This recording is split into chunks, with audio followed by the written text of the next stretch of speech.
ஒரு மசோதாவை நாடாளுமன்றத்தில் கொண்டு வராங்கன்னா அந்த மசோதாவில் ஏதாவது முழுமையாக படித்து பார்த்தீங்கன்னா மாநில உரிமைகள் பறிக்கப்பட்டிருக்கும். இத்தனை நாள் மாநிலங்கள் கையிலே இருந்த உரிமையை அவர்கள் அந்த புது மசோதாவில் தட்டி பறித்திருப்பார்கள். இல்லையா, ஒரு புது திட்டத்தை கொண்டு வராங்களா, அதுக்கு நமக்கு விளங்காத ஒரு பேர் வைப்பாங்க.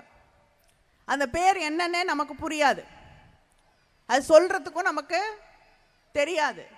பேர் தெரியாத ஒரு திட்டத்தை என்ன என்று புரிந்து கொண்டு நம்ம அதை எப்படி பயன்படுத்த முடியாது. எவ்வளவோ முறை சொல்லியாகிவிட்டது, எங்களுக்கும் புரியக்கூடிய ஒரு மொழியிலே அந்த திட்டங்களுக்கு பேர் வையுங்கள் என்று.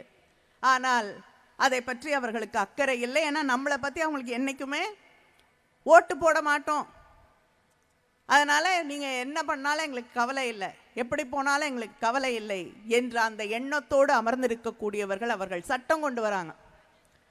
சென்ற கூட்டத்தொடரிலே 3 சட்டங்கள் இன்னைக்கு வரைக்கும் இங்கே இருக்கக்கூடிய அண்ணன் ஆவுடையப்பன் அவர்களுக்கு தெரியுமா, அந்த சட்டத்தோட பேர் தெரியுமான்னு எனக்கு தெரியல.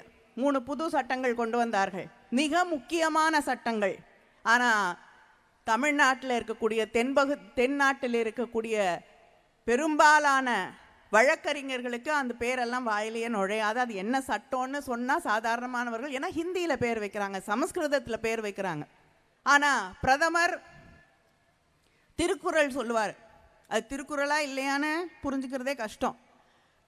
திருக்குறள் சொல்லுவார், வெளிநாடுகளுக்கு போகும்பொழுது கூட திருக்குறள் சொல்லுவார், பெருமையாக சொல்லுவார். தமிழ் மிக பழமையான மொழி.